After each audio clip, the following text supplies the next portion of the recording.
Assalamualaikum warahmatullahi wabarakatuh. Pada pertemuan ini, pertemuan terakhir ya, saya akan membahas tentang serat optik. Mungkin serat optik atau fiber optik ya. Jadi mungkin teman-teman sering mendengar ada galian kabel optik atau fiber optik. Nah, serat optik itu apa sebenarnya? Ada yang mungkin sudah mengetahui apa itu serat optik. Biasanya itu kan digunakan untuk kabel-kabel komunikasi ya, menggunakan fiber optik. Nah, kalau saudara perhatikan ketika ada galian fiber optik itu ada kabel-kabel warna orange itu ya biasanya. Nah, itu merupakan kabel serat optik. Nah, di dalamnya bagian-bagiannya itu kalau dilihat seperti ini. Ada yang orange itu, kemudian ada coatingnya atau pelindungnya, kemudian ada di dalamnya itu core-nya.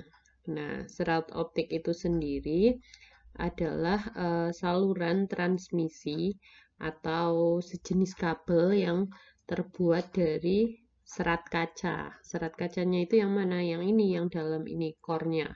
Atau bisa jadi plastik yang sangat halus. Itu dalamnya itu sangat halus dan lebih kecil dari sehelai rambut, katanya seperti itu.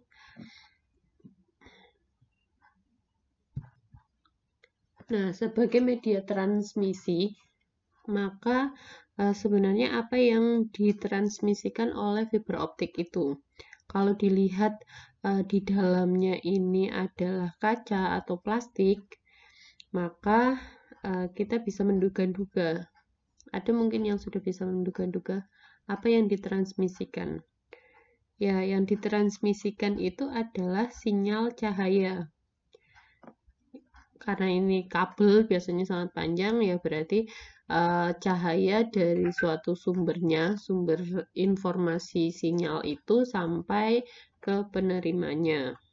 Yang transmisikan adalah cahayanya. Berarti di dalamnya menerapkan prinsip-prinsip dari optik. Nah, sumber transmisinya itu sebenarnya apa? Sumber transmisinya itu biasanya berupa cahaya dari laser, karena alasannya spektrum cahaya dari laser itu sangat sempit, sehingga nanti bisa ditransmisikan. Nah, kemudian transmisinya melalui apa? Melalui pemantulan cahaya di dalam ini, core-nya ini. Bisa kaca atau plastik itu tadi.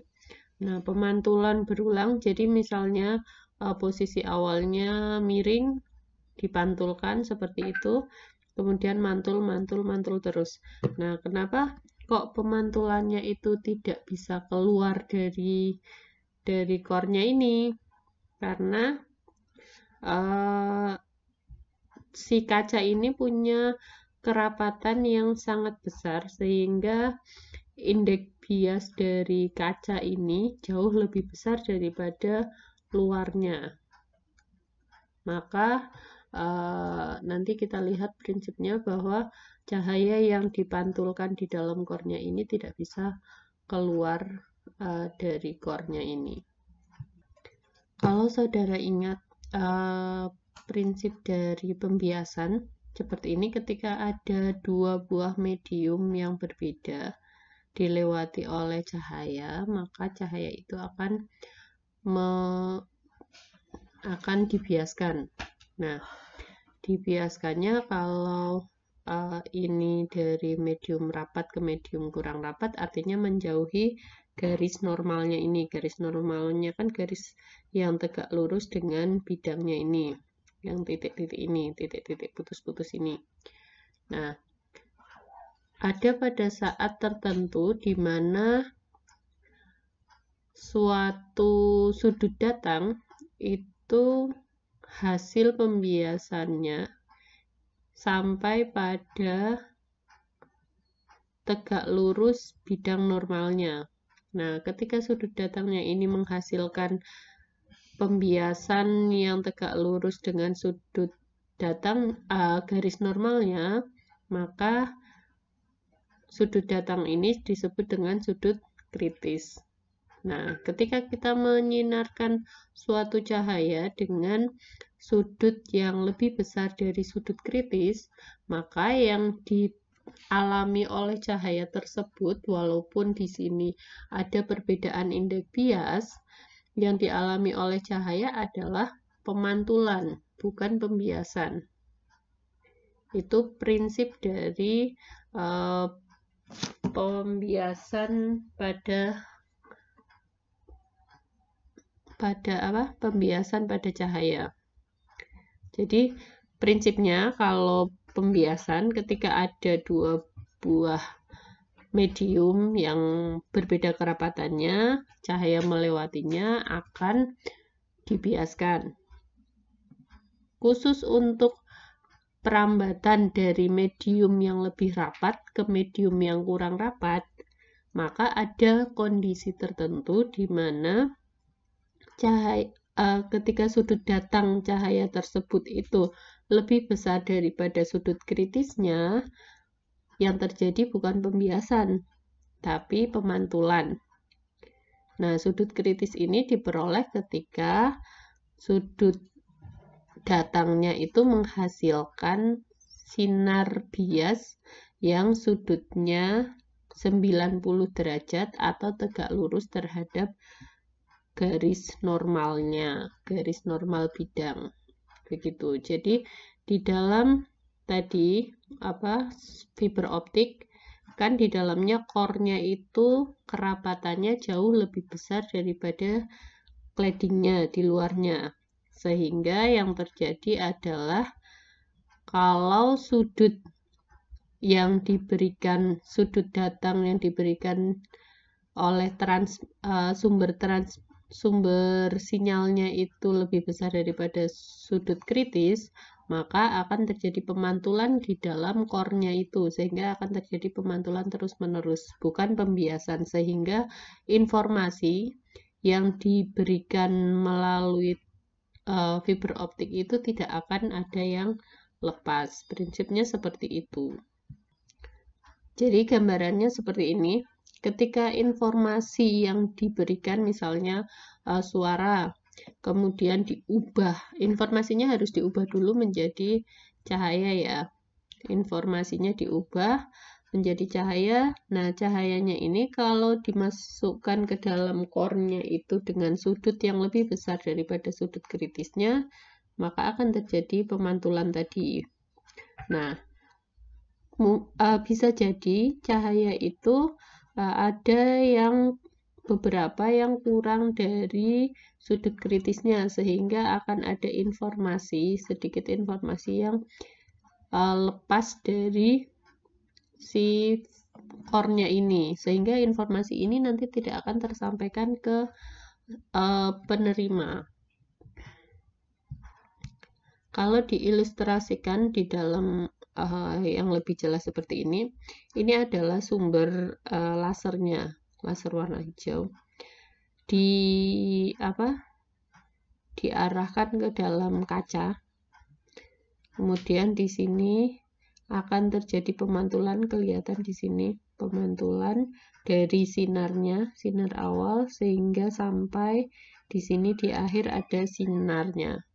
Jadi walaupun ini jauh, di sini kan nggak ada kelihatan sinar di sekeliling kan atas bawahnya, karena memang yang terjadi adalah pemantulan sempurna.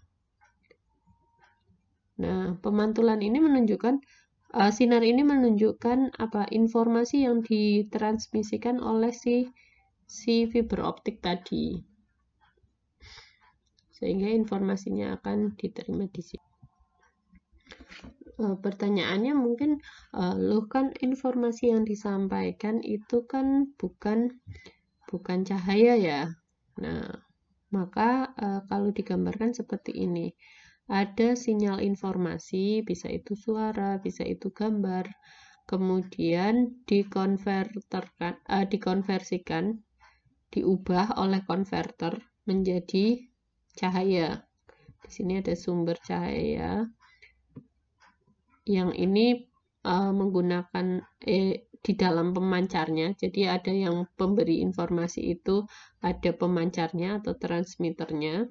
Kemudian cahaya tadi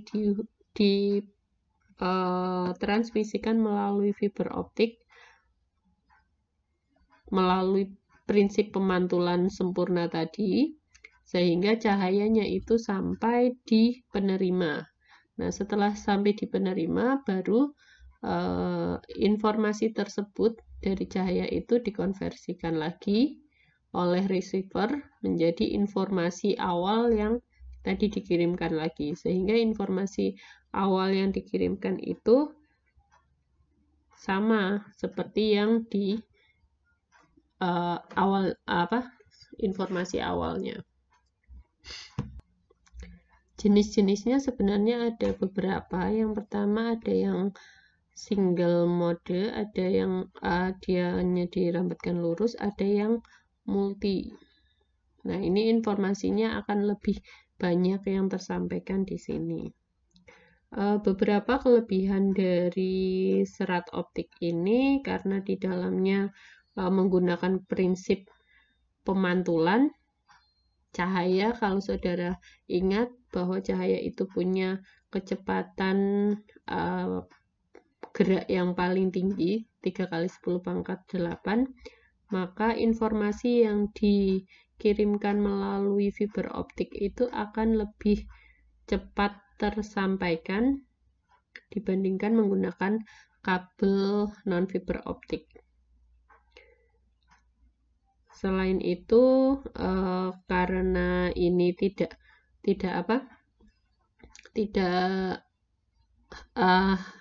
menggunakan prinsip lain, hanya menggunakan prinsip cahaya, maka tidak akan menimbulkan semacam percikan api gitu, konsleting itu enggak akan.